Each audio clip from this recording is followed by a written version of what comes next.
So the defending champions win by 3-1. You can see the stats there. They had so many chances in this match. And what that means regarding the Premier League, well, 10 points still separate Liverpool and Leicester. Liverpool have a game in hand.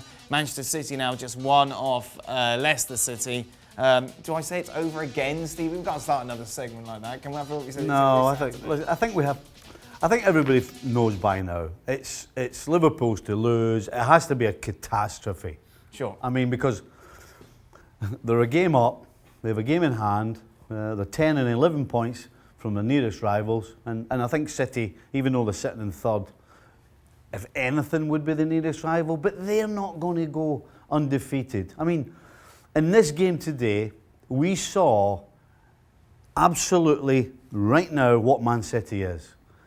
At their best, going forward, they're dynamite. Yep. I mean, 23 shots, seriously, 12 on target. Yep. Had they had the shooting boots on, this could have been, it could have been an embarrassing scoreline. But the fact is, City deserve more goals. They deserve 6 or 7. The movement and the passing, just the finishing wasn't there. So that's the great thing about City at their best. But we also saw how vulnerable they are. Yeah. I mean, the goal Vardy scored, you could have, if somebody asked you before the game, how are Leicester going to score? You would have said a ball in behind for Vardy to run onto. Yeah.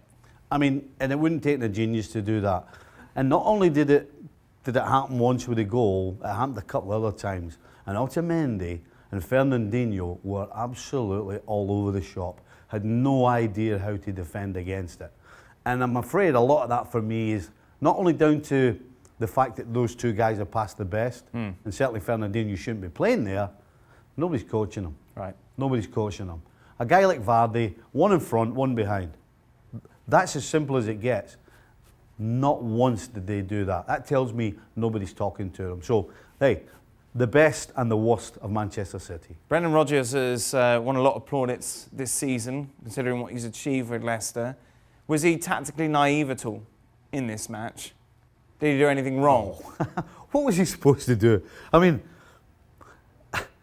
they basically play with one up front and try and get somebody up there to join in. And the reason they do that, particularly against City, is because you know how good they are going forward if you give them any space. Now, they tried to deny them space, like every other team would, but they were just far better than them. Sometimes the opposition are just a lot better than you. Right. I mean, I'd love somebody to tell me how else he was supposed to tactically set his team up, other than do something ridiculous and play 5-5-1 or something really stupid. Yeah. Because at the end of the day... 5-5-1 would be interesting. Where would you have the goalkeeper? Just no goalkeeper. I got it wrong way around. Anyway, what are you supposed to do? Maybe play an extra man. Yes, there you go. You see? Boom. There's the answer. Play 12 men. Sort it out. Listen, City were so good going forward. Yeah. I don't think you can do anything. You're just outplayed. Leicester good for top 4 still, though? Obviously got Liverpool on Boxing Day. Yeah, I think there's a lot of things that have to go their way. I think going forward they do create, but they need to try and make sure they don't pick up any injuries or suspensions, because their starting 11 has a chance to get in the top 4. After that, that's where the problems will come. And for City, obviously, as you say, we saw the good and bad of them. Yeah. Laporte, Aguero, get them back. Champions League is going to be their priority very much, obviously, next year. It's not just that. Everybody says, well, get Laporte back. Yeah. No, the truth is, getting Laporte back will help big time.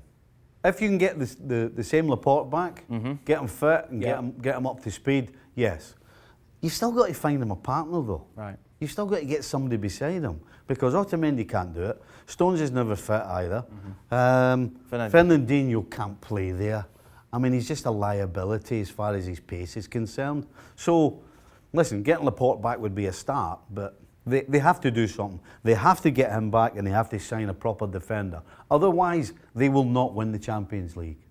They will destroy some teams the way they destroyed City today. But in another game, in another day, when they're not quite at the best going forward, they'll be punished by the better side. Well, thank you very much for watching ESPN on YouTube. For more sports highlights and analysis, be sure to download the ESPN app. And for live streaming, premium content, and let's not forget as well, ESPN FC 7 days a week. Subscribe to ESPN Plus.